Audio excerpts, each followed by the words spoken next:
해법을 찾는 토론 이슈앤 직설 시작하겠습니다. 더불어민주당 이재명 대선 후보가 신경제 비전인 이제노믹스를 발표했습니다. 그런가 하면 국민의힘 윤석열 후보는 저성장, 저출생, 또 양극화 문제를 극복하기 위해서 대대적인 재정 정책을 내놨는데요.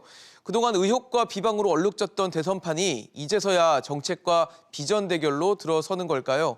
단순하게 공약만 쏟아내는 공세가 아닌 현실성 있고 정말 우리 국민들에게 필요한 정책은 무엇인지 오늘 이 시간 꼼꼼하게 따져보겠습니다.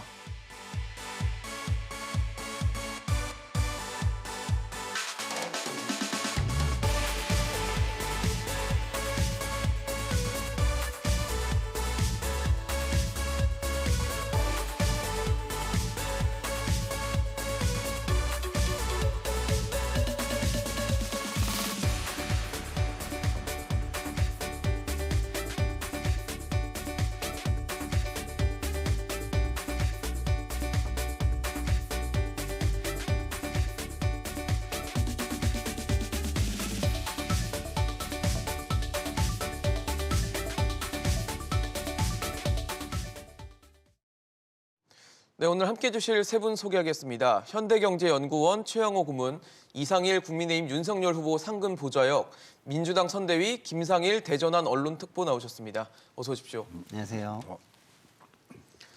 네, 민주당 이재명 대선 후보 얘기부터 좀 해보겠습니다. 이재명 후보는 10대 그룹 CEO들과 만났는데 이 자리에서 시장경제 핵심은 기업이라고 강조를 했습니다. 그러면서 청년 채용 등에 대해서 도움을 달라라고 요청까지 했는데 사실 그동안 이재명 후보 하면은 좀 재벌해체나 이런 어떤 개혁 등을 강조했던 모습들이 남아 있는데 최근 들어서 기업의 어떤 중점을 둔 무게 중심이 좀 이동되는 것인가에 대해서도 아마 공약을 바라보거나 정책을 바라보는 국민들 입장에서는 궁금할 부분이 있을 것 같아요. 어떻게 보고 계세요? 전체적으로 이제 문제 해결의 포인트가 구조적으로 이제 성장을 회복해야 된다는 그 테마를 갖고 나왔는데 예. 그러려면 정부에서 대대적인 투자와 이제 앞에서 끌겠다는 얘기들을 지금 계속 강조를 하고 있거든요. 네. 그렇다면은 사실 이것이 국민과 기업과 정부가 삼위일체가 돼서 나가야 되는 부분들이 있기 때문에 네. 이런 기업들의 협조 없이는 이것이 네. 서로 또 그런 말씀도 했어요. 정부와 이 사기업 간에는 서로 상호 의존하는 관계다. 그래서 일단 정부가 이렇게 나갈 테니 이제 잘 해보자는 그런 의기투합을 한 것 같은데 네. 과거에 얘기했던 건 또 과거에 그 당시에 이제 사정이 있을 거고 네. 지금 또 이제 다시 한번 바꿔보려는 그런 얘기가 있는데요. 그래도 지금 정부가 해야 될 일이 이제 공정 경쟁 가능토록 하고 자원이 효율적으로 배분하고 이런 점을 굉장히 방점을 찍은 면에 대해서는 네. 사실 이게 지금 우리나라 경제 구조가 가장 효율적인 자원 배분이 대기업한테 가는 거거든요. 그러면 그런 것까지도 좀 얘기를 하면서 하시는 것이 어떻겠냐 생각이 들고요.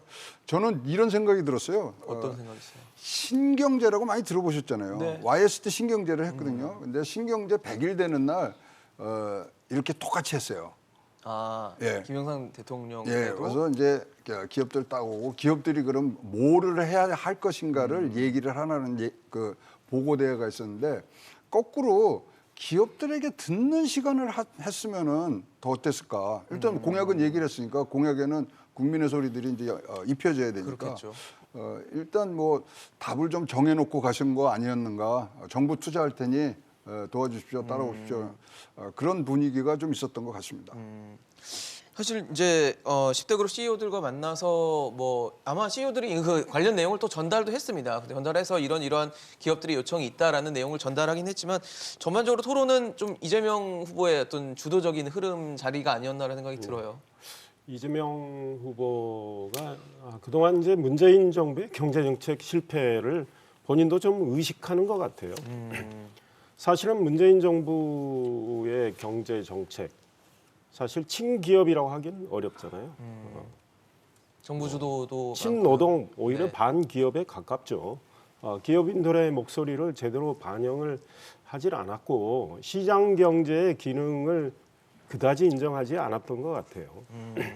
그러니까 무리한 최저임금 인상을 급격하게 해서 그 부작용이 났고 결국은 문재인 정부 이제 그 초기에 그런 급격한 인상의 부작용이 나니까 최저임금 인상의 속도 조절도 하고 네. 그랬지 않습니까? 소득주도 성장이 초반에 네, 있었으니까. 그런 걸로 인해서 한국 경제에 상당한 어려움이 초래가 됐고 이재명 후보는 그걸 의식을 좀 하고 있는데 예.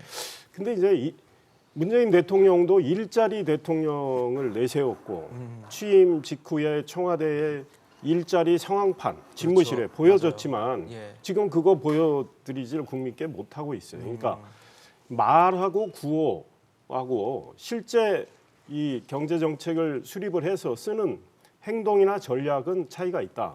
그러니까 이재명 후보의 지금 저 말씀이 과연 제대로 경제 정책을 수단을 제대로 써가지고 저게 실현될 수 있을까 이런 의문이 들어요.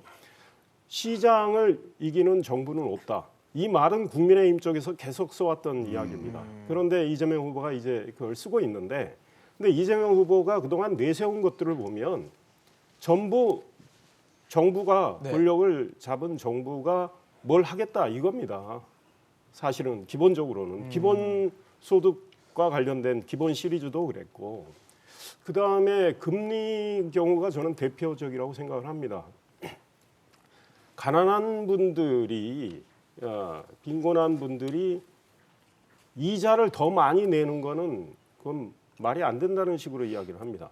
그건 우리 시장 경제의 기본도 모르는 말씀이에요. 왜 그러느냐? 아니 금리라는 게 뭡니까? 대출이 상품이라면 그에 대한 가격인데 그 대출을 해주는 쪽 입장에서는 대출을 해소할 가능성을 충분히 따져야 되는 거죠. 그래서 그 이자가 그렇게 형성이 되는 건데, 물론 가난한 분들에 대한 여러 가지 복지 정책을 통해서 정부가 역할을 해줘야 되지만 시장 경제에서 가난한 분들은 금리를 낮게 내고, 그다음 뭐 부자들은 금리를 높게 낸다. 이거는 네. 정반대로 간단 말이죠. 그래서 좀 자세한 내용들은 이런 네, 이런 차후에 말씀만 좀 더 체크를 드리고, 해보고요. 그러니까 네, 오늘 말씀과 본인이 하고자 하는 수단이 차이가 나면 안 된다. 말씀은 공허하게 된다 이거죠. 알겠습니다. 지금 어쨌든 말씀을 주신 내용은 어제 기업 CEO들을 만났고 이 자리에서 아마 뭐 기업들의 요청도 있었고 이재명 후보도 이 부분에 대해서 어떻게 하겠다. 아무래도 이제 시장에 좀 최근에는 발언을 무게 중심을 많이 두는 네네. 발언들이 나오는 것 같아요. 네네. 그러니까 뭐 스텔스가 변한 것이냐 이렇게 네네. 말씀을 하시는데 그러니까요. 그거보다는 제가 볼 때는 좀 본인이 많이 성장을 했다. 그리고 환경도 좀 많이 바뀌었다. 아까 고모님께서 말씀하신 대로 예전에 그 뭐 굉장히 강성 발언을 좀 약간 하실 때는 어느 때였냐면 그 보수 정권에서 그 정권을 교체해야 되는 시기, 그리고 보수 정권에서 좀 약간 재벌에 약간 그 좀 더 친화적인 걸 하다 보니까 양극화의 우려가 좀 더 본인 입장에선 컸던 시기, 그 시기에 환경이 맞물려서 좀 더 강하게 발언을 했었다면 지금은 문재인 정권을 이어서 발전시켜 나가야 되는 시기잖아요. 네네. 그렇기 때문에 뭐 양극화를 해소해야 된다든가 아니면 어떤 산업 구조 개편이나 재벌의 어떤 구조를 좀 개편해야 된다, 이런 것도 없는 건 아닐 거예요. 있는 건데 성장을 지금 굉장히 좀 중요시하면서 가야 되겠다. 그런 네. 시점이다. 이렇게 좀 생각하고 그 말씀을 하신 거 아닌가, 저는 이렇게 이해를 하고 있습니다. 사실 이재명 후보가 뭐 여러 가지 얘기를 하면서도 이 555 공약이라는 것을 꺼내 들었습니다. 이 내용은 그렇습니다. 국민소득을 5만 달러까지 하겠다. 그리고 코스피 지수 5천, 그리고 종합국력 세계 5위를 달성하겠다라는 것을 이 555 공약으로 내놨는데, 글쎄요, 참 뭐 좋습니다. 목표치로는 좋은데 상당히 높은 숫자예요. 코스피 네. 5천, 지금 코스피가 3천 어딘가에 있고, 그렇죠. 그리고 국민소득을 뭐 문재인 정부 들어서 3만 달러 넘었다고 했기 때문에 5만 달러까지는 아직도 갭이 많은 상태고, 세계 5위도 뭐 우리가 가야 될 길이긴 하겠지만 쉽지는 않은 길이기 때문에 이거를 과연 할 수 있을까에 대해서도 얘기가 있었지만, 뭐 임기 안에 하겠다라는 것보다는 지향해야 될 목표라고 이제 부연을 했는데, 어떻게 보세요? 555 공약에 대해서는? 그래서 이제 기자들이 질문을 했던 것 같아요. 그래서 747하고 뭐 관련 뭐 얘기를 하니까 이명박 대통령. 네, 네. 747하고 비교하지 마라. 네. 그거는 불가능한 목표였다. 이제 이렇게 얘기를 하거든요. 네. 근데 저도 뭐 딱 잘라서 얘기하면 5호가 뭐 숫자적으로 뭐 멋있어 보이지만 지금 임기 내에는 불가능한 것 같고 그것에 대해서 지금 뭐 그거를 하기 위해서 4대 전환을 하고 2대 개혁을 한다고 하는데 위에 비전하우스의 맨 윗단이 지금 비전이 이거는 조금 어려운 일이라고 생각을 합니다. 그 예를 들어서 세계 경제 5위. 지금 5위가 영국이나 인도거든요. 그런데 거기가 지금 3조 달러 정도의 GDP를 갖고 있는데요. 우리나라가 1.8조란 말이죠. 그럼 경제 성장률을 우리가 5%로 잡으면 11년 걸려요. 11년. 예. 그다음에 최근에 이제 5년간 명목 성장률이 지금 3.3%거든요. 네네. 그러면은 20년 걸리는 얘기입니다. 그래서 뭐 그런 과정에서도 지금 사실 미국, 일본, 중국, 독일, 영국, 그다음에 불란서 이 구도는요 지금 20년간 변하지가 않아요. 깨기는 쉽지 않은. 예, 거기를 구조일 수 깨기 있다. 쉽지 않고 예. 그다음에 자 우리가 그래도 이제 우리 지역에서는 또 좀 이렇게 세계 5위를 하고 그러면 조금 뭐 이 위세가 있어야 되잖아요. 그렇죠. 변하는 게 하나도 없어요. 중국, 일본 사이에 끼어 있기 때문에 아무리 5위 가도 우리에게 바뀌는 게 없기 때문에 그런 부분들을 생각하셨는지가 지금 궁금하고요. 5만 달러, 지금 현재 3만 5천 불입니다. 그렇습니다. 그런데 5%씩 성장한다고 다시 한다면 이거 8년 걸립니다. 5만 달러까지요. 예. 그리고 지금 뭐 우리 아까 얘기한 명목 성장 5년간 3.3% 하면 이 목표는 15년 걸리는 거죠. 그리고 코스피 5천 이거 굉장히 이거 지금 비난이 많습니다. 그래서 지금 3천에서 매년 5%씩도 한다 그래도 11년 걸리고요. 2천에서 3천 가는데도 그것도 한 11년 걸렸어요. 11년 걸렸죠. 네.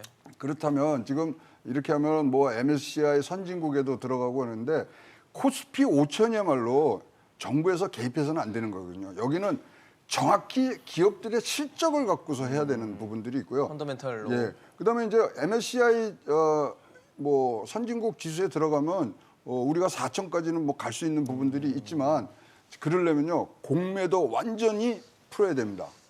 규제나 이런 것들은 인터내셔널 풀어야 될 부분들이 스탠다드에 있다. 따라서 네. 해야 되고 그다음에 우리가 해외 자본 시장을 지금 열어야 돼요. 그럼 지금 뭐 굉장히 우리가 뭐 미국과 통화 수합부도 하고 이러는 상황에서 이것이 자칫 주식시장의 건전한 발전을 굉장히 퇴화시킬 수 있는 부분이 있어서 그럼 5가 흔들리는 과정에서 밑에 단이 어떤 설득력을 갖겠느냐 이 부분들은 지금 뭐 이재명 캠프에 이런 정책 짜시는 분들이 좀 더 세심하게 했었어야 되지 않겠냐 이렇게 보여집니다. 그 부분은 이제 김상일 특보님한테 여쭤보도록 하고요. 일단은 그런 것 같아요. 5라는 그러니까 선진국으로 가야 된다는 거는 뭐 누구도 부인을 하지 않을 거예요. 우리나라가 발전을 해야 되는 거, 성장을 해야 된다는 건 맞는데 이게 아무래도 선거 국면이고 하다 보니까 국민들의 어떤 시선을 좀 흐리게 할 수 있는 어떤 일종의 포퓰리즘 아니냐라는 지적과 비판이 나오는 것 같거든요. 그러니까 후보로서 어차피 득표 전략을 세워야 되는데 나름의 목표를 세우는 건 뭐라고 할 수는 없는데 네, 당연히 필요한 우리 과정이긴 최영호 합니다. 의원님께서 정말 구체적으로 자세히 설명을 하셨듯이 과연 저 목표를 실현하기까지 얼마나 걸리느냐. 그것도 성장률이 5% 정도 밑바탕이 돼도 쉽지 않은 임기 내에 쉽지 예. 않은 건데 이제 이재명 후보가 저는 시장 중심에 이렇게 하고 기업의 활력 제고를 통해서 우리 국가 경쟁력을 키운다. 말씀 뭐 굉장히 좋은 말씀이에요. 그런데 이미 제가 말씀드렸듯이 그럼 그걸 실행하기 위한 수단에 있어서 정반대로 충돌되는 것들이 적지 않다. 본인이 사실은 저 말씀하셨음에도 불구하고 시장 경제를 강조했음에도 불구하고 국가 주도 투자 전략입니다. 그러니까 이재명 후보의 핵심은 문재인 대통령도 그랬듯이 큰 정부예요, 큰 정부. 네. 국채를 찍어가지고 우리 후배들 미래 세대에게 빚을 얼마든 지우는 거 좀 상관하지 않고 정부가 틀어지고 그 돈을 써가면서 뭘 해보겠다는 이건데 문재인 정부에서 그게 실패됐다는 건 다 알고 있습니다. 그리고 노동개혁이 뒷받침되지 않는 시장 경제 그게 가능한 겁니까? 기업이 제일 원하는 게 지금 노동개혁이에요. 그다음에 민주당 정부가 그동안에 했던 것들이 다 소위 말해서 실적으로 남아있는데 그것들이 무엇이냐. 전부 기업들을 옥죄는 법들을 줄줄이 만들어냈습니다. 그래놓고 시장 경제, 기업 활력 제고 그게 공허하다는 거죠. 그래서 저 목표가 과연 달성될 수 있을까? 저는 이런 의문을 가져봅니다. 알겠습니다. 이제 뭐 특보님한테 여쭤봐야 될 것 같아요. 네. 네, 어떤 의도와 생각을 갖고 내놓으셨는지가 중요할 것 같다는 생각이 들고 현실 가능성에 대해서도 지금 지적은 있거든요. 네. 일단 좀 뭐 지향할 목표라고 이야기를 했고요. 네네. 근데 이제 그좀 아쉬운 점은 우리 최고님 말씀하신 것처럼 뭐 임기 내에 하겠다든가 아니면 이게 뭐 10년의 목표라든가 20년의 목표라든가 약간의 조금 더 그 기간을 네네. 설정해서 구체화하는. 얘기를 했다면 좀 더 좋지 않았을까 이런 예. 생각이 들어요. 왜냐하면 그 케네디 대통령 같은 경우 달에 가겠다. 우리는 달에 가겠습니다. 이 얘기를 할 때 어떻게 했냐면 10년 안에 달에 착륙하겠다. 그러나 이게 굉장히 어렵다. 어렵지만 우리가 이게 원하는 것이고 그 다음에 이룩하고자 하는 열망이 있기 때문에 우리는 이걸 하는 거다라고 얘기를 했거든요. 그러니까 지도자는 비전을 제시하는 거예요. 그리고 지향할 지점, 우리가 갈 목표 이거를 던져주는 거예요. 여길 가보자. 근데 이제 마치 이제 뭐 이거를 우리는 뭐 10년 안에 한번 해봅시다. 20년 안에 한번 해봅시다. 이런 게 좀 더 수반됐다면 좋았겠다라는 아쉬운 점은 있어요. 있는데 어쨌든 그 경제라는 것은 예를 들어서 이게 경제도 시프트라는 게 있거든요. 네네. 그래서 시프트 같은 게 만약에 기술이나 혁신이나 이런 거에 대한 시프트가 일어나면 또 어떻게 될지는 사실은 또 모르는 부분도 있긴 있죠. 있긴 있지만 어쨌든 뭐 지금 현재만 놓고 볼 때는 임기 내에는 좀 어렵고 한 10년이나 이 정도 좀 있어야 되는 부분이기 때문에 그런 걸 좀 이렇게 가미해서 말씀하셨으면 좀 더 좋았겠다. 이런 아쉬움은 저도 조금은 있습니다. 근데 이제 알겠습니다. 김상희 네. 특보가 말씀하신 대로 진짜 너무나 좋은 지금 큰 그림을 그리시고 네. 지금 사실 뭐 지금 다 아시겠지만 대선이 수신제가에서 끝나 있는 상황인데 이제 치국 평천하로 넘어가는 큰 다리를 놔주신 거에 대해서 감사하다고 생각하는데 네네. 저는 깜짝 놀라게 뭐 계속 질문이 나오니까 네. 이거 내 임기 내에 할 게 아니라 목표다 그랬거든요. 근데 그때 제 뇌리를 끼친 게 뭐냐면 747 때도 똑같은 패턴을 갔어요. 747 이제 첫 해에 가면서 이제 경제가 어려우니까 이제 MB 대통령이 뭐라 그러냐면 747을 꼭 합니다. 네. 그런데 이거는 뭐냐면 임기 내 한 번이라도 7% 찍으면 됩니다. 이러고 한 발짝 물러서요. 그다음에 그 다음에 뭐냐면은 7% 성장이 아니라 7% 성장을 찍을 정도로 노력한다 이러고 이제 빠진다거든요. 근데 이거는 어떤 강력한 그때는 MB 대통령은 가는 데마다 이거 합니다 했음에도 이렇게 물러나 정책이 나중에. 뒤로 갔는데 진짜로 이거를 하실 의지가 있다면은 그런 얘기보다는 진짜로 하겠다 하다가 다음 그 토대를 잘 만들어주시면 다음 정권이 여야가 교체되더라도 이건 하는 거거든요. 그래서 진짜 하신다는 의지를 조금 더 내시던가 아니면 참모진에서 굉장히 이거를 촘촘하게 다시 한번 짜보는 그런 모습을 좀 봤으면 좋겠습니다. 그러니까 지금 말씀하신 부분에서 747과는 차이가 있는 거죠. 왜냐하면 이명박 대통령은 처음부터 하겠다고 한 거고요. 지금 이재명 후보는 이게 우리가 가야 될 지향점이고 내가 열심히 하겠다. 그래서 뭐 말씀하신 대로 토대도 만들고 가능하면 될 수 있게 한번 노력을 해보겠다 이런 거거든요. 네. 아마 그런 것 같아요. 그러니까 임기 이재명 대선 후보가 이제 대통령이 되기 위한 지금 준비 과정에 있기 때문에 그 과정에서 임기 동안 어떻게 하겠다라는 아까 말씀하신 대로 구체적인 기간과 그쵸. 목표치를 던져주시면 아무래도 네, 좀더 국민들이 그걸 좋았겠죠. 보고 판단하거나 이런 기준이 될 수 있기 때문에 그 부분에 대한 언급이 좀 있었으면 좋겠다라는 생각이 좀 드는 과정인 것 같습니다. 그 이명박 후보 시절에 네. 저 747을 이야기할 때는 그래도 국민들이 그럴 수도 있겠다. 그렇게 좀 저는 생각을 했다고 생각합니다. 물론 그때 또 흐름도 사실 이명박 후보가 압승하는 흐름이었기 때문에. 네네. 왜냐하면 이명박 후보는 평생 기업인으로서 네. 이제 활동을 해오면서 기업 현장의 여러 가지 예로도 알고 사실은 본인의 강점이 경제이기 때문에 네. 저런 공약을 했을 때 국민들이 좀 기대도 걸고 뭐 이랬던 거죠. 그러나 우리 경제 현실은 녹록지는 않았던 거죠. 그런데 지금 이재명 후보의 경우에 아무리 본인이 뭐 경제 민생을 강조해도 물론 성남시장, 경기지사 행정 경험은 있지만 이재명 후보가 과거에 재벌 해체를 강조를 했고 그 다음에 문재인 정부가 가장 잘한 일은 원전 제로 정책이다. 소위 탈원전 정책이죠. 이런 말씀합니다. 대한민국의 국가 경쟁력이 가장 뛰어난 산업 분야 중에 하나가 원전인데 그 문재인 정부하고 소위 말해서 보조를 맞춰왔던 분이란 말이죠. 네. 그런 분이 갑자기 이제는 뭐 말씀으로는 방향을 완전히 180도 달라진 느낌으로 네. 시장을 강조하고 기업을 강조하고 하는데 과연 국민이 믿을 수 있느냐? 이제 이런 물음표가 생긴다고 봐요. 그건 이제 그래서 국민 저는 이게 가운데 좋은 것 국민들이, 같아요. 네. 본인의 왜냐면 공약 중에 말씀은 그렇고 제가 강조하지만 본인이 다른 걸 내놓는 거 보면 전부 정부 주도 국가 주도예요. 근데 정부 실패에 문제가 있거든요. 물론 시장도 실패합니다. 시장을 내버려 두면 시장도 약육강식의 그런 세계가 형성이 되기 마냥 때문에 놔둘 수는 없는 실패하는데 상황이 있죠. 정부가 역할을 해줘야 되는데 그러면 정부가 좋은 역할, 좋은 규제를 해야 되는데 기업 입장에서 시장 입장에서 굉장히 나쁜 규제들이 많이 들어와가지고 결국 정부 실패가 굉장히 커지고 그것이 문재인 정부에서 저는 대표적으로 많은 것들을 보여주고 있다고 생각해요. 근데 그거를 완전히 철폐하겠다, 바꾸겠다, 노동개혁 하겠다 이런 거 없이 저 공약을 내세우는 게 공허하다 이거죠. 그래서 들어볼게요. 이명박 네, 네. 말씀을 후보하고는 들어보겠습니다. 비교가 네, 된다 네, 이거죠. 알겠습니다. 네, 지금 뭐 주제를 너무 넓혀 놓으시니까 제가 네, 네. 좀 답변을 여쭤보고 싶은 거 그거- 뭐를 드려야 될지를 네. 잘 모르겠는데 네. 하나하나를 잘라서 좀 말씀을 드리고 싶긴 하지만 그러면은 뭐 이 시간이 저희가 너무 말씀을 나눌 내용들이 하니까 좀 그건 안 있기 될 것 때문에, 같은데 네. 그래서 좀 그 총론적으로 말씀을 드리면 진보 진영 후보가 성장을 얘기하는 거는 국민들한테 좋은 거예요. 그리고 보수 진영 후보가 분배 쪽에 강화된 정책을 내놓는 것도 저는 그 국민들한테 밸런스를 좋은 맞추는, 거라고 네. 생각합니다. 그러면 진보 진영의 후보가 성장 정책을 내놓으면 보수 진영은 환영을 해줘야죠. 그리고 같이 잘해보자. 넌 이런 부분은 좀 틀렸으니까 이런 부분은 우리가 좀 가르쳐줄게. 같이 하자. 이렇게 해야지. 야 그건 하면 안 돼. 그러면 어떻게 돼요? 진보는? 아 그럼 우리는 계속 분배만 할까? 이렇게 되는 거잖아요. 그리고 그래서 저는 경제 부분은 국민을 위해서 다 같이 잘할 수 있는 걸 자꾸 내놓으면서 이게 더 나은 거야.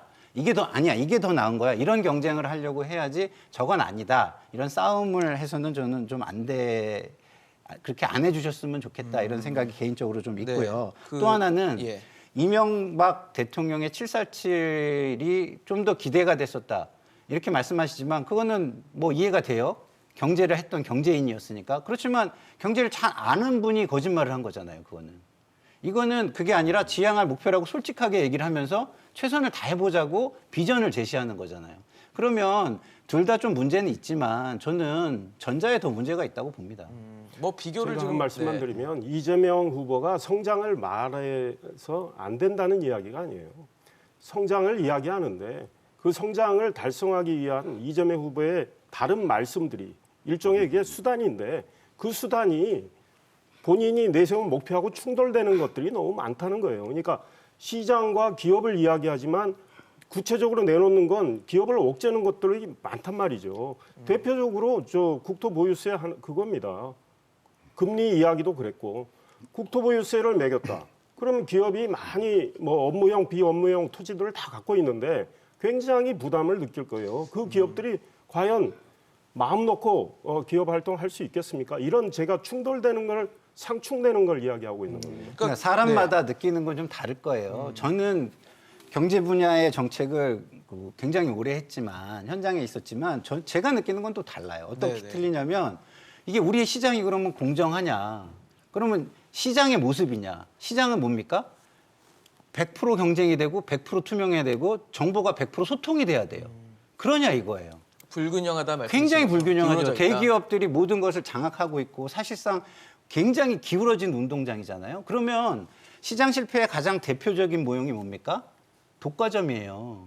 사실상 우리나라의 시장을 보면 재벌 경제에 의해서 완전히 독과점 체제가 돼 있습니다. 그럼 이건 시장 실패 상태나 다름이 없는데 그거를 국가가 개입을 해가지고 좀 더 이걸 공정한 시장으로 바꾸겠다는 게 왜 문제가 되는지 저는 잘 모르겠고 그런 것들을 다 감안해서 물론 그렇다고 해가지고 국가가 모든 걸 다 가겠다. 그리고 뭐 시장을 지금 이게 문제가 있으니까 때려잡고 가겠다. 이건 안 되죠. 함께 결국, 고칠 네. 수 있는 걸 동의해 가면서 가야 되죠. 그게 가장 좋은 거죠. 네. 그거는 제가 얘기하지만 그렇다고 해가지고 하나만 딱 찍어가지고 이렇게 얘기했으니까 이거는 아니다라고 얘기하는 것도 좀 약간 그 잘못된 시그널을 네. 국민들에게 줄 수 네. 있다. 결과적으로는 지금 똑같은 얘기가 아니, 반복되기 근데 때문에 제가 여기까지만 말씀드린 말씀을 게 좀 지금 듣고요. 독과점의 제가 이야기를 한 게 여쭤보고 아닙니다. 말씀을 공정의 드릴게요. 이야기를 한 게 죄송해요. 아니에요. 잠시만요. 네. 네. 네, 지금 일단은 지금 어쨌든 그런 거예요. 지금 아직 명확하지 않은 부분이 분명히 존재를 하기 때문에 그 부분에 대한 명확성을 가져갔으면 좋겠다라는 얘기고, 그다음에 이상일 보좌역 말씀도 이제 정책의 어떤 일관성의 흐름에 있어서 그런 것들이 어그러지는 부분은 좀 같이 맞췄으면 좋겠다라는 말씀을 그러니까 주시는 거기 핵심이 때문에 뭐냐면 네. 정책 아니요, 목표와 보좌역님 여기까지만 정책 말씀을 목표와 정책 네. 수단이 충돌된다는 네, 겁니다. 그러니까요. 어긋날 수 있기 때문에 같은 흐름을 좀 가져야 된다 말씀을 주시는 거니까 아마 뭐 이 말씀을 제 생각에는 선대위나 이재명 캠프에서도 뭐 유념할 부분들은 분명히 존재할 네, 것 네, 같으니까요. 그 부분에 대한 보완이 국민의 목소리라고 또 여겨질 예, 만한 보완해야죠. 부분들은 아마 보완이 필요한 부분이 생길 거라고 생각이 됩니다. 사실 이 5호 전략이 나오고 나니까 안철수 후보는 이제 자기 거다라고 얘기를 했거든요. 보니까 안철수 후보의 5호 공약 내용은 좀 달라요. 근데 어쨌든 이 5라는 숫자 때문에 아마 이제 이 부분을 언급을 한 것 같은데 어떻게 보세요? 맥락은 뭐 같죠. 뭐냐 세계 최고 기술 네. 초격차 기술 5개를 이제 확보를 하고 네. 그다음에 삼성전자 삼성전자 기업을? 같은 이제 5개의 글로벌 기업 만들고 그러면서 5대 경제 강국에 들어가겠다. 이제 그게 이제 뭐 안철수 후보의 이제 5 얘기죠. 성장 전략인데요. 뭐 결은 같고 성장을 중심으로 해서 우리나라가 독특하게 어떤 위치 확보를 한다는 점에서 하는데 아니 좋은 거는 뭐 그걸 뺏기는 정도가 아니라 갖다 써야죠. 그래서 뭐 저거는 뭐 누구 거다 할게 아니라는 말씀이시죠? 뭐라 그럴 게 아니라 네. 그러면 자기 거하고 이거를 합쳐서 어떻게 한다든가 뭔가 발전적으로 하는 것이 굉장히 좋겠고 안철수 후보의 5 성장 정략도 저한테 1시간 주면 1시간 내내 비판할 수 있어요. 네, 그러니까 알겠습니다. 지금 뭐, 이 전체적으로 조금 촘촘하게 후보들이 지금 뭐 앞으로도 좀 뭐 많은 시간이 남았습니다만 해서 국민들을 마음을 사로잡고 그다음에 제일 중요한 게요. 시대 정신을 지금 두 후보 다 지금 계속 어떤 특정 세대에만 지금 뭐 생각을 하시면서 생활 밑창력만 내시는데 이제 저런 데에 시대 정신이 덜커덕 올라가야 된다고 생각합니다. 네, 저는 그래도 최근에 사실 대선 후보들을 둘러싼 뭐 비방전, 의혹 이런 네거티브 선거전이 나왔던 그런 어떤 피로감 이런 걸 봤을 때는 이런 공약적인 어떤 경쟁 뭐 혹은 싸움 이런 것들은 굉장히 좀 긍정적인 부분이 존재한다라는 생각이 들면서 윤석열 후보의 공약도 좀 체크를 해보려고 합니다. 윤석열 후보는 이제 여러 가지 좀 정책을 최근에 내놨는데 아무래도 최근에 코로나19 때문에 가장 어려움을 크게 겪고 있는 부분들이 자영업자와 소상공인들 부분이기 때문에 임대료 나눔이라는 걸 꺼내 들었어요. 임대료 부담이 사실 크죠. 가게를 열지 않아도 나가는 게 임대료이기 때문에 이 부분에 대한 부담을 좀 줄여주겠다라면서 임대인, 임차인 국가가 3분의 1씩 부담을 하겠다라고 했는데 이건 이상일 보좌역님께 여쭤봐야 될 것 같습니다. 네. 어떤 의미로 이런 부분을 일단은 내놨고 이제 현실 가능성이 있는 얘기입니까? 현실 가능성은 있죠. 이거는 정부가 역할을 해주는 거기 때문에. 그렇죠. 예컨대 지금 문재인 정부에서 추경 편성을 2년간 한 100조 이상 했단 말이죠. 6번을 했으니까. 네, 그리고 전 국민한테 많이 줬고 나눠줬죠. 그다음에 또 이제 어려운 분들한테 주고 이런 전 국민한테 주는 문제는 국민의힘하고 좀 다른 입장이지만 국민의힘은 정말 고통을 받는 분들한테 두텁게 지원하자는 입장을 계속 일관성 있게 가져왔고 최근에 이제 이재명 후보도 전 국민에게 주자고 했다가 좀 후퇴한 상황이고요. 그런데 이거는 이제 어떤 취지냐면 일단 현 정부의 경제 정책의 여러 가지 문제로 인해서 우리 경제가 지금 어려운 상황에 설상가상으로 코로나가 계속됨으로 인해서 정말 고통을 겪고 있는 이런 분들에 대해서 지금 급히 정부가 긴급 소위 말해서 삶의 정상화 프로그램을 가동하겠다는 취지죠. 그래서 일단 50조 원의 재원을 마련을 해서 이 이제 임대료를 고통을 분담하겠다는 거죠. 임대인과 임차인과 정부가 3분의 1씩 분담을 해서 지원을 하고 네, 부담을 덜겠다라는. 이제 영세 임대인의 경우에는 뭐 그분은 그 임대를 통해서 생활을 해야 되니까 이 소위 임대료를 깎아주는 거에 있어서 예외로 하고 영세 임대인 경우에는 그걸 갖고 이제 살기 생계를 꾸리기 때문에 그런 분들한테는 저 제도는 적용을 하지 않고 이제 좀 약간의 여유가 있는 임대인이나 이런 분들은 좀 고통을 분담하되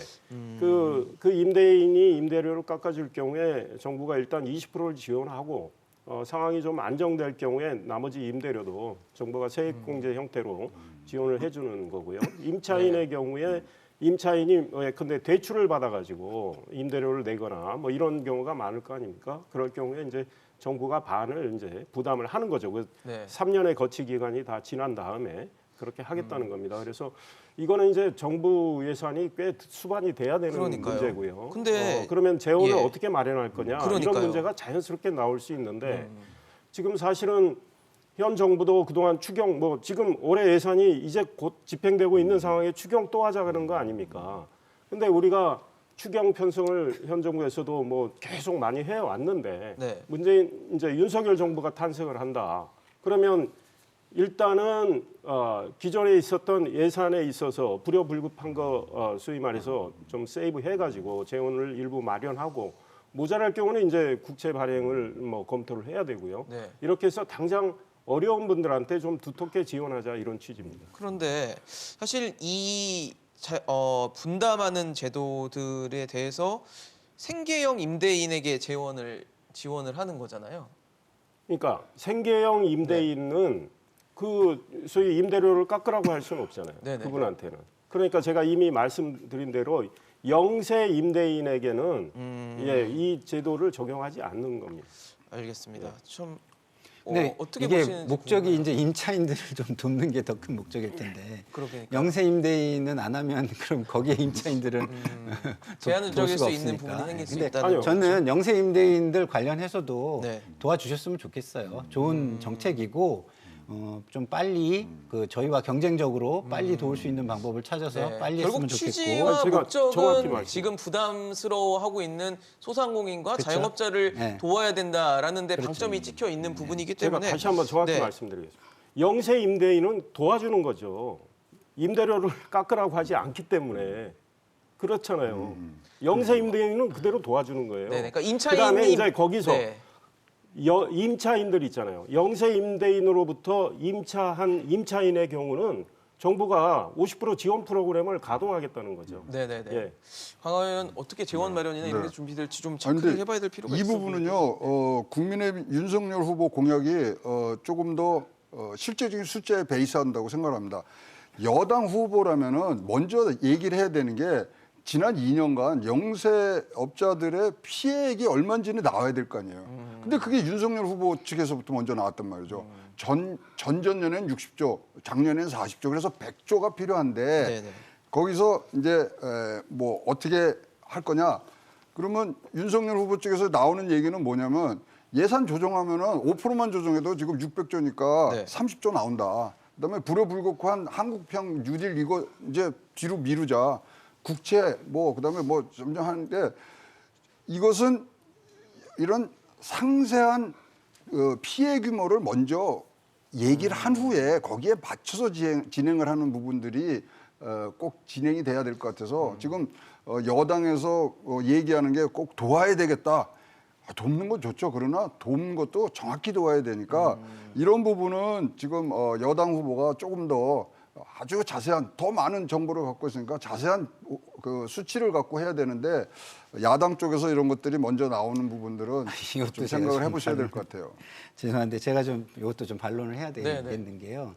저희는 지금 당장 추경을 해서라도 돕자라고 얘기를 하고 있고 그 윤석열 후보 측에서는 본인이 되면 하겠다는 거니까 사실상 표 주면 표랑 뭐 바꾸자는 것도 아니고 표 주면 하겠다는 거잖아요. 저는 좋은 정책도 만약에 아이디어가 있으면 국민을 위한 거라면 지금 당장 모여서 좋은 거 합시다 하면은 응하셔야 저는 진정성이 더 있다고 봐요. 그리고 피해 규모는 우리 고모님이 말씀하시지만 그건 정부 데이터이기 때문에 야당의 데이터가 아니에요. 그렇기 때문에 뭐 여당이라고 안 갖고 있습니까? 갖고 있죠. 갖고 있는데 저희가 뭐라고 했냐면 손실보상부터 빨리 하자. 네. 그러면 과거에 피해 본 거부터 하자 했으니까 그럼 모여가지고 정부가 데이터를 가져오면 그걸 가지고 어떻게 할 건지 논의하면 되는 거예요. 근데 모이자 그러는데 안 모이는 거는 사실은 지금 야당이거든요. 그거는. 그래서 저는 뭐 그렇게만 보실 거는 저는 아니라고 보고 그리고 이 윤석열 후보의 정책 저는 좋다고 생각을 해요. 그리고 저는 재정을 오래 했기 때문에 재정은 선택이라고 저는 생각을 해요. 말씀하신 대로. 그래서 이게 급하다면 이 재정은 얼마든지 마련할 수 있습니다. 그리고 우선순위라는 게 기술적인 있으니까. 문제는 있어요. 세액공제라는 게 세금을 내는 거를 깎아주는 거지 국가가 그렇죠. 주는 게 아니거든요. 그래서 그 과세 표준을 보면 개인들은 5%, 15%, 24%뭐 이런 식으로 돼 있어요. 그러면 그 6%, 15%. 그럼 6%와 15%대는 20%를 깎아줄 수가 없는 거예요. 돌려줄 수가 없는 거예요. 그러면 이거는 기술적으로 어떻게 해야 되냐면 뭐 5년 유예 제도를 도입을 하든지 10년 유예 제도 2년 뭐 유예 제도를 네. 도입을 거세 하든지 이연이나. 네. 해가지고서 해준다든가 이런 기술적인 걸 동원하면 되는 거지. 이게 지금 뭐 그런 기술적인 문제가 있다고 해가지고 저희가 그런 걸 공격하고 싶거나 그런 건 전혀 없고요. 저희도 이거보다 좀 좋은 제도를 보완해가지고 내놓겠다. 저희도 뭐 그 안 하겠다는 게 아니죠. 그 임대료 나눔제는 윤석열 후보의 공약입니다. 네네. 그러니까 본인이 대통령으로 선출되면 이걸 하겠다는 건데 그런 걸 뭐 문제 삼는다면 참 할 말이 없는데요. 그걸 표를 산다 그러면 이재명 후보 뭐 탈모 치료제 건강보험 적용하겠다는 건 표 사는 거 아닙니까? 아니 지금 할 수 그래서 있다면 잠깐만요. 저 제도가 모여서 좋다고 논의를 하면 하면 되는 지금 거죠. 이재명 후보가 받아서 빨리 합시다 하면 하는 거고요. 그 다음에 이제 그 소상공인 자영업자에 대한 손실보상 문제, 지원 문제, 네네. 이걸 지금 윤석열 후보나 국민의힘이 지금 추경 편성해서 하는 거 반대하지 않습니다. 수차례 이야기했어요. 근데 추경안을 어떻게 편성하는 겁니까? 추경안은 정부하고 여당이 편성을 하는 거 아닙니까?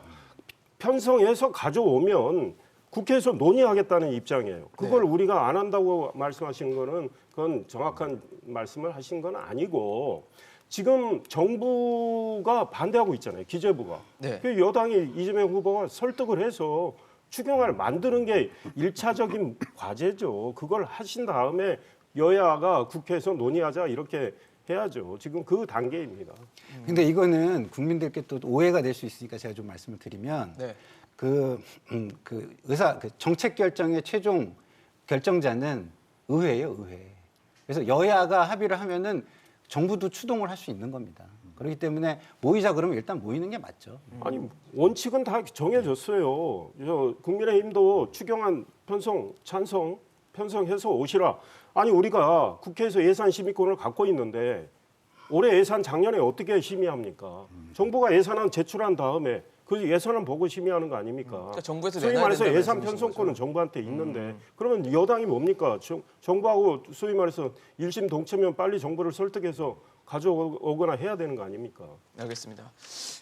지금 뭐 사실 하나하나 짚어보면은 말씀을 드릴 게 상당히 많아요. 많고 뭐 미시적인 부분까지 다 체크를 해서 저희 시청자 여러분께 전해드리면 참 좋을 텐데 저희가 시간 제한이 있어서 다른 또 정책으로 좀 넘어가 보도록 할게요. 우리나라의 뭐 고질적인 문제이자 가장 또 시급한 문제일 수 있는 게 아무래도 저성장, 저출산 문제일 겁니다. 특히 아이 낳고 기르는 게 정말 어려운 시대에 우리가 살고 있기 때문에 이 부분에 대해서 지원을 하겠다라는 게 윤석열 후보의 생각이고 그래서 아이를 낳으면 1년 동안 매달 100만 원, 그러니까 1년을 따지면 한 1,200만 원 정도가 되겠죠. 이거를 부모 급여식으로 지급을 해주겠다, 금전적인 지원을 해주겠다라고 하는데 뭐 가장 중요한 건 그렇겠죠. 이 돈이 들어오면 상대적으로 뭐 금전적인 여유가 생기니까 과연 아이를 낳을 것인가, 정말 저출산이 해결될 수 있을 것인가가 제일 중요한 거잖아요. 방법론적인 것보다 이거는 목표가 달성될 수 있을지 여부가 제일 중요할 포인트일 것 같은데 어떻게 보세요? 이거 될까요? 아예 낳겠습니까 이러면? 이거는 이제 아이를 하나 낳는 데는 자체가 뭐 성장을 해서 성가를 해서 결혼할 때까지가 지금 사회가 전체 같이 엔젤처럼 돌봐야 되는 연동이 상황이 돼야 이제 되죠. 온 거고요. 예. 지금 이제 한 해 이제 낳는 이제 평균 숫자가 26만 명인데 네. 그러면 지금 이렇게 한 해에 1,200만 원씩 주면 한 3조 정도가 지금 들어가는 예산이기 때문에 이것도 작진 않아요. 네. 근데 이제 이것도 지금 현재 정부에서 애를 하나 낳으면 첫 1년간 780만 원 줍니다. 네. 그럼 여기에 1,200만 원을 더해주는 건지 그걸 대체하는 건지 등등 이 부분도 조금 어떤 정책에 아주 정확성, 깊이 있는 것들을 구체성. 다 안 한 것 같고요. 그다음에 목표를 그러니까 이제 저출산에 대해서는 제일 중요한 게 몇 명으로 우리가 출산율을 올리는 게 제일 중요한데 이제 그런 것들이 빠졌습니다. 2.1명이 돼야지 우리 인구가 늘어나고요. 11%. 예, 그런 것들이 지금 나오지 않은데 사실 이제 뭐 지금 나오는 모든 정책들이 공약집으로 이제 모아질 때 충분히 더 뭐 깊이 있는 분석을 하겠습니다만은 네. 지금이라도 이런 정책을 하시는 분들이라든가 이런 걸 만드는 분들은 진짜 세밀하게 해야 돼요. 이거 그냥 뭐 현재도 애 낳으면은 200만 원 출산지원금 주는 부분들부터 해서 많은 것들이 있는데 겹치는지 안 겹치는지 뭐 재원 뭐 이런 것들이 사실은 아직까지는 우리 뭐 투표 유권자들한테는 와닿지 않는 부분들이 많다고 생각합니다. 김상일 그러니까 어떻게 이게 보세요? 저희 그 이재명 후보가 이제 555라고 저희가 네이밍한 건 아니에요. 그러면 네네네. 기자분들이 네이밍을 한 거기 때문에 안철수 후보가 그런 식으로 얘기하는 것도 저는 좀 너무 유치하다는 생각은 드는데 잘고 네. 그러다고 드는데 어쨌든 555로 명명이 됐으니까 저희는 네. 이제 쓰면 편하게 되는 쉽게 것이고요. 말씀을 편하게 해주셔도 쓰면 될것 되는 거고. 같습니다. 근데 지금 고모님이 말씀을 잘 해주셨잖아요. 그 555에 대해서도 좀 부족하다. 그리고 저희 인정을 하고 부족한 걸 채워야죠. 근데 그걸 무조건 공격할 건 아닌 거고 지금 윤석열 후보의 이 100만 원도 없는 것보다 낫잖아요. 그러면 경쟁을 해서 그러면 이게 팔러스 믹스라고 하죠. 네네. 종합적 정책으로 어떻게 발전시켜서 정말 애를 낳게 할 것인가 이런 쪽으로 발전시키는 부분을 경쟁적으로 저희들도 더 고민해서 내놔야 하는 것이라고 저는 생각해요. 네. 기간이라든가 이런 것도 더 고민을 해봐야 되고 금액이라든가 이런 것도 좀 더 고민을 해봐야 되고 네. 그리고 이렇게 지금 현금을 주는 방식 이게 굉장히 부족했었거든요. 저희가 간접 지원 방식만 많았어요. 유럽은 직접 지원 방식이 많은 반면에 그래서 네. 직접 지원 방식을 키우겠다는 건 굉장히 좋은 거고 저희도 그러면 간접 지원 방식을 어떤 식으로 변화시켜서 직접 지원 방식으로 바꿀 수 있는 것인가 이런 것들을 조만간 저희도 내놓을 것이라고 저는 생각합니다. 사실 매달 100만 원이라는 돈이 들어오면 상대적으로 특히 아이를 처음 낳았을 때는 들어가는 비용들이 굉장히 많거든요. 뭐 이제 분유값부터 시작을 해서 각종 기구들도 필요하고 이러다 보니까 큰 도움이 될 것 같다는 생각은 들면서도 과연 돈이 없어서 아이를 안 낳는 것인가. 그래서 이거에 대한 구체적인 어떤 로드맵도 좀 장기적으로 좀 나와야지 이런 것들이 좀 이제 아이를 낳을 수 있는 동력이 좀 될 것 같다는 생각이 들거든요. 바로 그 굉장히 좋은 지적을 하신 겁니다. 그러니까 이거는 일단은 이 아이 출산과 관련한 소위 국지적 공약이라고 볼 수 있죠. 국지적? 1년간 매달 100만 원씩. 네. 근데 지금 이거 받는다고 아이 낳을 수 있다고 보지는 않아요. 윤석열 후보도. 결국은 아이를 어떻게 하면 우리가 출산율을 올려서 사실은 우리 미래 세대의 나라의 경쟁력과 직결되는 문제이기 때문에 정부가 최대한 역할을 해야 되느냐의 그 고민이 있죠. 이와 관련해서 이제 윤석열 후보의 경우는 지금 우리 청년들이 결혼 안 하고 뭐 이런 것들이 여러 가지 원인이 있지만 제일 중요한 것 중에 하나가 일자리 문제. 맞습니다. 그다음에 취업이 이제 내 집 힘드니까요. 갖는 문제. 네. 그다음 본인이 사는 곳에 여러 가지 지역적 환경 문제, 교육 문제 이게 종합적으로 돼 있기 때문에 이걸 같이 지금 내놓고 있는 상황인데 이제 요거 하나는 핀포인트해서 일단 이렇게 지원을 아이의 하겠다. 날 경우에 100만 원씩 지급을 하겠다. 윤석열 후보의 공약은 정말 민간의 자유를 굉장히 존중하는 거. 정부는 가능한 한 나쁜 규제 하지 않겠다. 그래서 기업이 일자리를 대거 만들도록 하겠다. 그러니까 공약을 우선순위를 따지려면 윤석열 후보는 그런 이야기를 했어요. 첫째도 일자리, 둘째도 일자리, 셋째도 일자리다. 이제 그걸 해서 청년들이 자기 꿈을 실현할 수 있게끔 해주는 거. 정부는 그 지원 역할을 해주는 거. 그와 관련해서 이제 노동개혁도 같이 따라가는 거고 교육개혁도 따라가는 건데 이 이제 100만 원 급여는 당장 출산할 경우에 이런 지원을 해서 이 말씀하신 대로 지금 1년간 아이를 키우는 데 있어서 부모의 여러 가지 부담을 좀 덜어주겠다 이런 차원에서 말한 겁니다. 앞으로 뭐 어떤 세계 주기에 맞춘 추가적인 정책들이 좀 더 나오기를 기대를 해볼 만한 지점이 되지 않을까라는 생각이 들고요. 최근 아무래도 뭐 대선 후보들이 이제 대선이 얼마 안 남다 네. 보니까 뭐 요즘에 집중적으로 타깃하는 정책들이 나오더라고요. 뭐 게임도 있고 뭐 요즘에 이대남이라고 해서 20대 그렇죠. 남성들에 대한 어떤 네네. 뭐 공개적이면서 집중적인 전략들 뭐 이런 것들이 좀 눈에 띄는 부분들이 생기는데 어떻게 보고 계십니까? 이제 그거는 마이크로 타겟팅을 했어요. 그리고 지금 뭐 다들 잘 아시는 부분이 지금 92% 정도가 요 투표를 꼭 하겠다. 어. 이제 그런 숫자들이 나오고 있는데 그 중에 지금 40%가 네. 지금 한 30에서 40%가 좀 부동층이거든요. 그러니까 마이크로 타겟팅을 안 할 수밖에 없는 그렇네요. 그런 상황이기 네. 때문에 하는데 그러다 보니까 굉장히 이제 국지적인 생활 밀착형으로 가는 거죠. 네. 탈모는 누구를 위한 정책인 것 같으세요? 탈모는 누굴 위한 정책입니까? 우리 같은 나이 먹은 사람 정책이 아니에요. 탈모의 60%가 20대, 30대, 40대로 탈모에 대한 지금 치료를 받고 있는 사람이 거기입니다. 그러니까 이게 이제 지금 뭐 20대, 30대를 잡아야 된다는 게 뭐 당면 과제를 돼 있으니까 그런 식으로 지금 들어가는데 그러면 거기를 만약 해주면은 진짜로 뭐 쌍꺼풀은 해줘야 되는지 그다음에 문재인 정부가 지금 갖고 온 이 정책은 뭐냐면 중증 환자들을 잘 도살부는 걸로 지금 뭐 이 보험 이쪽으로 가고 있었거든요. 그럼 거기를 바뀌는 부분, 그러니까 이런 것들이 지금 단기적인 그런 이 뭐 지지율과 그다음에 세대적인 그런 지지율을 얻기 위해서 하시는데 두 분들한테 제가 뭐 이 영상 편지를 띄운다면 지금 선거판이 더 나은 세상을 꿈꾸기보다는 더 암담해질 세상을 피하려는 차원의 기준이 돼서 지금 투표를 하게 돼 있거든요. 이거는 오롯이 두 분이 바꾸셔야 될 이런 세상의 트렌드라고 보여집니다. 네. 짧게 하나만 제가 짧게만 말씀드리면 볼게요. 그 중증 환자, 암 환자 얘기를 그 탈모 이야기가 나오면 많이들 하시는데 그거는 그렇게 비교하는 건 저는 좀 안 맞다고 생각해요. 왜냐하면 지금도 만약에 암 환자나 중증 환자한테 돈을 만약에 지출해야 된다면 그 돈을 마련할 수 없는 게 아니거든요. 그러니까 여기다 비교할 건 저는 아니라고 봐요. 왜냐하면 지금 우리 뭐 이상일 의원님도 지역구 가지고 활동하셨지만 지역에 가면 전시 행정성 예산들을 엄청나게 많이 끌어가요.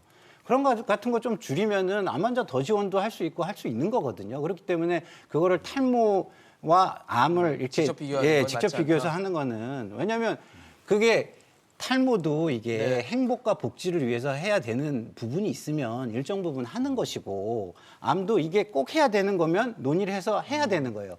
제가 계속 강조드리지만 재정은 썬크 코스트 매몰 비용이고 거기서 국민들의 선택을 통해서 집행하는 하나의 수단일 뿐인 겁니다. 알겠습니다. 특보님 말씀하신 네. 것처럼 설명을 하고 공약을 내놔야지 그러니까요. 순서가 된다. 이거죠. 이해를 도울 수 있는 부분들이 더 추가적으로 필요하겠다는 말씀을 이제 주시네요. 재정이 선택인 건 맞는데 네네. 또 재정은 기회 비용이에요. 그러니까 우리가 100원을 가지고 있으면 이 돈을 탈모에 썼다면 다른 데는 못 쓰게 되는 거라. 그렇다고 그러면 또 한정적이기 때문에 100원을 그러겠죠. 네. 마련해서 쓰면 되지 않느냐? 근데 재정이 무한 팽창할 수는 없는 거고. 그다음에 이제 탈모와 관련해서는 좀 걱정스러운 거는 그 공약의 의도는 저는 좀 이해는 되는데 걱정스러운 것이 뭐냐면 이 각 집단의 집단 이기주의를 조장할 가능성이 있어요. 벌써 그런 이야기들이 나오잖아요. 뭐 이미 말씀하셨듯이 그럼 쌍꺼풀은 왜 안 되느냐? 그러니까 이재명 후보가 농민을 만나서 농민에게 기본소득을 주겠다 이 말씀하셨습니다. 네. 그랬더니 아니 우리 어민은 바다 농사를 짓는데 우리 어민을 왜 안 주느냐? 이제 이런 것들이 있어요. 그래서 후보가 어떤 공약을 할 때 집단 이기주의를 조장할 수 있는 이런 공약은 조금 자제하는 것도 좋겠다 이런 생각이 저는 좀 있습니다. 생각이 조금 약간 네. 다른데 저희가 오늘 시간이 다 돼서 각 분야에서 네, 의견을 짧게만. 많이 내는 게 저는 좋다고 생각하고요. 그걸 테이블에 올려놓고 어디까지 할 조정하거나 것인가를 수정할 필요는 함께 있다. 결정하는 게 좋다고 생각합니다. 알겠습니다. 사실 아까도 말씀드렸지만 그동안 어떤 의혹과 비방전으로 점철됐던 대선판이 이제는 좀 정책과 비전 대결로 가는 것 같아서 저는 그래도 참 반가운 마음이 들었습니다. 어쨌든 결과적으로 가장 중요한 건 국민일 겁니다. 국민에게 정말 도움이 되고 필요한 정책이 무엇인지 앞으로 더욱 수정되고 고쳐지기를 기대해 보겠습니다. 오늘 최영호 고문, 이상일 보좌역, 김상일 특보와 함께했습니다. 이슈앤직설 오늘 준비한 소식은 여기까지입니다. 지금까지 시청해주신 여러분 고맙습니다.